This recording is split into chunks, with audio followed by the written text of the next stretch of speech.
This is Duke University.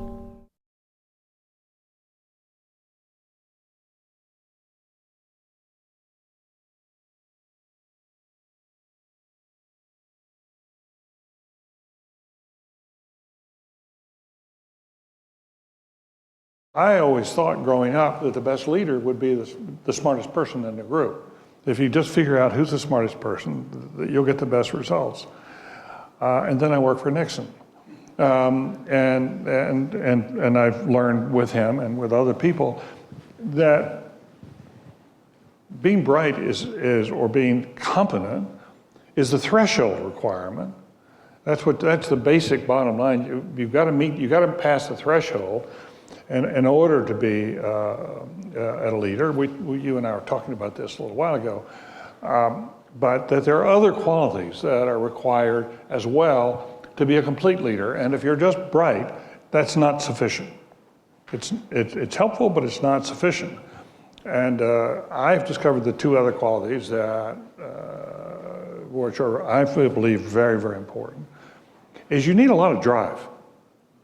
You need to have a vision and a lot of drive to get where you're going, because leadership is about change, and change is never easy. Go back and read Machiavelli, who said change is always hard, because the people the people who benefit from the status quo are going to oppose you automatically because they live well with the status quo, and the people who are actually going to benefit from change are going to be fearful. They're not going to be quite ready to accept it's going to happen. It's really tough. Hard change is really, and big change is really, really hard. And that means you've got to have the capacity, the fire inside, the drive to help lift people there, and to get the organization there. And you got to wake up every day, thinking about how we're going to get a little farther along, how we're going to keep going toward our goals. So that's a second quality that I think is universal across time, across cultures.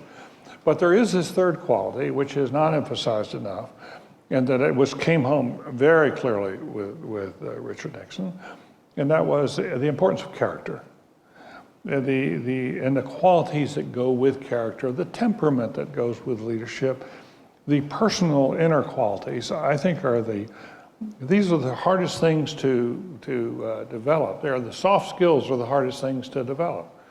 And I think you need to go through a personal journey to acquire character. I think this is something that you work on over time, you build it up over time. But what we know about leadership today and how it's changed from what it was, for hundreds and hundreds of years, leadership was about ordering from the top down.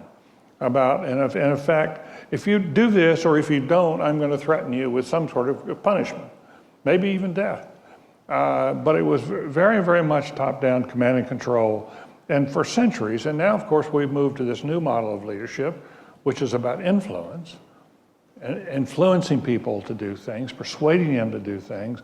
You don't have the general patents anymore. That form of leadership has just disappeared. But now, if you're going to persuade people to do that, they have to trust you. And to get their trust, you've got to have character. They need to know that you're transparent, that you're telling them, that you're telling them the truth, for starters. Secondly, they need to know when you say something, you really know what you're talking about. They trust your competence. And they really need to know, if you tell them something today, it's not going to change tomorrow.